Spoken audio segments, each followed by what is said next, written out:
বাংলা সিনেমার ইতিহাসে মুক্তির প্রথম দিনেই সর্বোচ্চ আয়ের রেকর্ড গড়েছে রায়হান রাফির তাণ্ডব সিনেমা।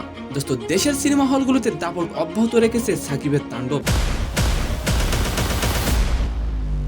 তাণ্ডবের দর্শক জোয়ারে একের পর এক রেকর্ড ভেঙে নতুন নতুন রেকর্ড গড়ছে। দোস্ত, গত 16ই জুন বিভিন্ন মাল্টিপ্লেক্সে তাণ্ডবের মোট 92টি শো চলেছে, যার মধ্যে 71টি শো ছিল সম্পূর্ণ হাউসফুল। আচ্ছা, আপনি অবশ্যই কমেন্ট করে যাবেন যে তাণ্ডব কি পারবে বরবাদের রেকর্ড ভেঙে দিতে। দোস্ত, পরিচালক রায়হান রাফি তার ফেসবুকে একটি পোস্ট করেছেন, যেখানে দেখা যাচ্ছে তাণ্ডব সিনেমাটি 7 দিনে কত টাকা ইনকাম করেছে।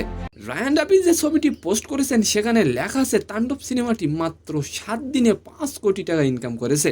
দোস্ত, এই যখন সিনেমার অবস্থা, তখন মাল্টিপ্লেক্সে তাণ্ডবের উন্মাদনা কমছে না, বরং বেড়েই চলেছে। আজকে থেকে আমি সাকিবের fan, till end till break. অনেক অনেক নাইস, অনেক ভালো। দোস্ত, ঈদের পরও সিনেমাগুলোতে উপচে পড়া ভিড় চলছে। দোস্ত, একজন দর্শক বলছেন তিনি নাকি তাণ্ডব দেখে সাকিব খানের বিশাল বড় ভক্ত হয়ে গেছেন। এখন সময়ই বলে দেবে তাণ্ডব কি পারবে বাংলা ইন্ডাস্ট্রির সেরা সিনেমা হতে। তো সম্মানিত দর্শক, আজকের ভিডিওটি কেমন লাগলো অবশ্যই কমেন্ট বক্সে জানাবেন।